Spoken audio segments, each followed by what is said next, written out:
Comissão Especial do Impeachment houve defesa da presidente Dilma Rousseff e Comissão de Agricultura realiza audiência pública no Rio Grande do Sul para discutir o cooperativismo. Boa noite, você assiste a partir de agora as principais notícias do Senado nesta sexta-feira. A defesa da presidente Dilma Rousseff na Comissão Especial do Impeachment foi feita pelos ministros da Fazenda, Nelson Barbosa, da Agricultura, Cátia Abreu, e pelo advogado-geral da União, José Eduardo Cardoso. Mais uma vez, manifestação contra o impeachment do lado de fora. Dentro, clima amistoso antes da reunião e bem mais tranquilo durante os depoimentos. Em defesa da presidente Dilma, o advogado-geral da União, José Eduardo Cardoso, e os ministros Nelson Barbosa, da Fazenda, e Cátia Abreu, da Agricultura, disseram que não houve crime de responsabilidade na edição de créditos suplementares, nem no atraso de pagamentos do governo aos bancos públicos. E eu tenho certeza que isso ficará claro ao final desse processo.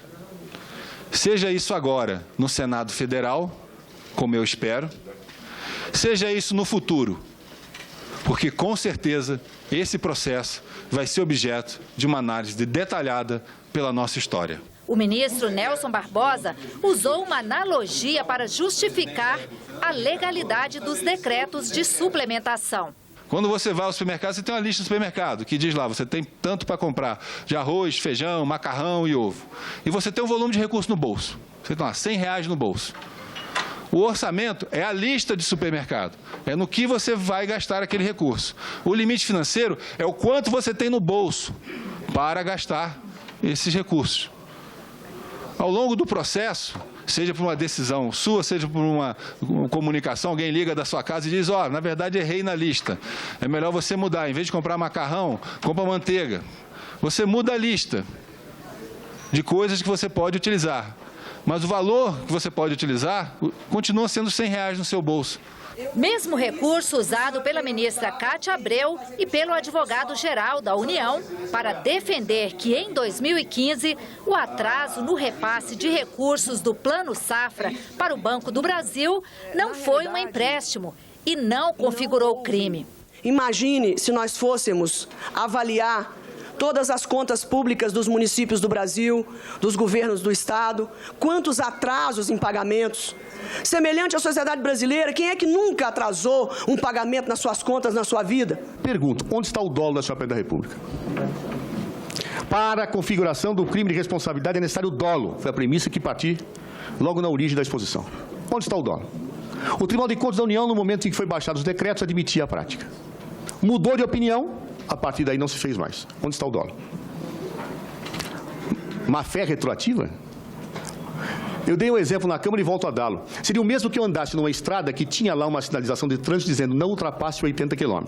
Depois muda a regra e passa a dizer não se ultrapasse 60 km, mas quem andou no ano passado a 70 será multado. Ora, o que é isso? O dolo fica caracterizado em toda a estrutura da fraude fiscal, que vem sendo praticada ano após ano, numa continuidade de delitos que nos permite analisar apenas em 2015 esses dois aspectos. Não vi ninguém aqui comprovar um atentado à Constituição brasileira. Atentado à Constituição, aí eu digo, ninguém vai tapar minha boca, fui eleito para isso.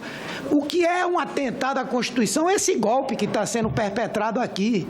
Isso sim é um ataque profundo. O advogado-geral da União defendeu a legalidade dos atos da presidente e reafirmou que o impeachment é golpe. Nós vivemos no Estado Democrático de Direito, temos uma Constituição a zelar. E não se pode praticar, ao arrepio da Constituição, um processo de afastamento de uma presidenta legitimamente eleita. Que se faça discussão política, que no momento certo se vá às urnas, mas nunca que se viole a Constituição no Estado Democrático de Direito. Porque a se consumar esse processo, repito o que disse ao início, não é um impeachment realizado dentro da legitimidade democrática. É um golpe de Estado. Eu acabo de ouvir do advogado-geral da União que é um golpe de Estado em curso no Brasil. Queria saber se é isso mesmo. O advogado-geral da União disse que é um golpe de Estado em curso no Brasil. É isso. E o que Vossa Excelência está fazendo que não toma providências? O que a presidência da República estou levando os argumentos à Vossa Excelência. Vossa Excelência é o advogado-geral da União, não é advogado-geral da presidente Dilma. Mas teve um senador que disse o seguinte: o impeachment vai acontecer, não por causa das pedaladas. O impeachment é um processo também político e nós sabemos. Ou seja, não sou eu quem disse isso, que o impeachment vai acontecer, mas não é por causa das pedaladas. Mas aí ele diz mais adiante, senhores senadores, senhores ministros, senhora ministra, a Dilma vai cair. Aliás, vai cair não, já caiu, é só uma questão de dias.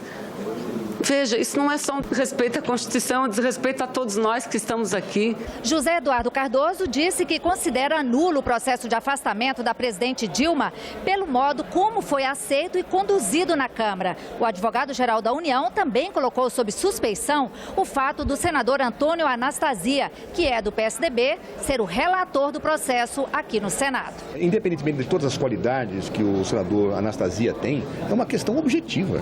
Um partido não pode tomar conta de um processo de impeachment dessa maneira. Ele não pode ter os denunciantes, que são os seus membros, a advogada que subscreveu sendo paga por ele, e um relator para justamente firmar um posicionamento sobre a denúncia feita. Isso é incorreto do ponto de vista ético, incorreto do ponto de vista regimental. Cabe à própria casa decidir.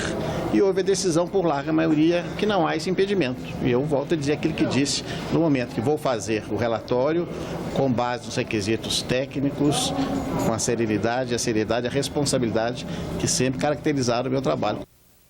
Na segunda-feira, a Comissão Especial de Impeachment vai se reunir a partir das 10h30 da manhã para ouvir Júlio Marcelo de Oliveira, procurador do Tribunal de Contas da União, José Maurício Conte, que é professor de Direito da USP, e Fábio Medina Osório, especialista em Direito Administrativo. Eles foram indicados pela acusação. A reunião vai ser transmitida ao vivo pela TV Senado. E o presidente da Comissão Especial do Impeachment, senador Raimundo Lira, procurou o presidente do Supremo Tribunal Federal para tratar das regras de andamento do processo. O ministro Ricardo Lewandowski é o responsável por presidir o julgamento caso a denúncia contra a presidente Dilma Rousseff seja admitida pelo plenário. A reunião demorou por volta de meia hora. Na saída, o senador Raimundo Lira disse que a denúncia do impeachment não deve incluir as investigações da Operação Lava Jato, como querem os senadores da oposição. Ele também disse que tratou com o ministro Lewandowski das questões de ordem que podem ser feitas na segunda fase do processo, se ele for admitido pelo plenário do Senado. Eu vou responder uma questão de ordem. Essa questão de ordem é decidida pelo presidente da comissão. O bloco que entrou com a questão de ordem, que levantou a questão de ordem, não ficou satisfeito com a solução técnica que eu dei. Então, ele pode fazer o primeiro recurso ao plenário da própria comissão ou pode ir diretamente na instância máxima, que é o presidente Lewandowski.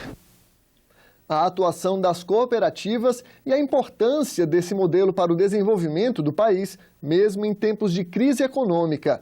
Esse foi o tema de audiência pública da Comissão de Agricultura e Reforma Agrária, realizada em Santa Rosa, no Rio Grande do Sul. De acordo com a Organização das Cooperativas do Estado, nos últimos anos, os resultados são positivos.